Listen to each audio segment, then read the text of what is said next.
It was what happens when probation closes. When probation closes, what follows will be the 7 last plagues. Christ leaves the most holy place, and he's going to come for his people. But before that, there'll be critical situation on the face of the earth. The 7 last plagues will be poured out as an expression of God's anger against iniquity and sin and the world that generally, I say generally, has rejected his overtures of grace, his mercy, his son. By rejecting the gospel, in a certain sense, we crucify Christ all over. And so there'll be tremendous trials and turmoil on the earth. Tremendous turmoil on the earth. And that's when God's people will be in such a difficult position, not because so much of the physical condition, but because they'll be wondering, am I right with God? Are all my sins forgiven? That will cause more suffering for them than whatever the wicked will be doing in trying to take their lives. So when probation closes, the 7 last plagues will be poured out, which will cause tremendous chaos all around the world, in different parts of the world. Not all 7 hit all parts of the world at the same time, but the whole world will be affected in one area or not with the 7 plagues. And God's people will also suffer, but not the way the wicked will suffer.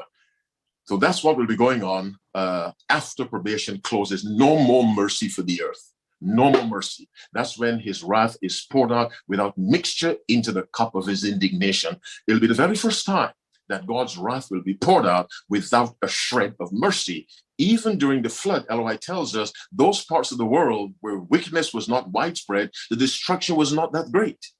You see, there was mercy. It was not that great. But this time, God's wrath will be poured out for the first time without mercy. And why is that? Because people will accept the beast and his mark and his image instead of accepting Christ and his seal.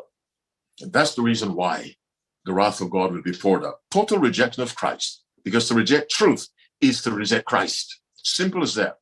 I'll say it again. To reject truth is to reject Christ. You may keep church, but reject Christ. And the wrath of God will be poured out because people will reject Christ. And they reject him by rejecting his word. And his word is condensed in his law because the law is the whole duty of man.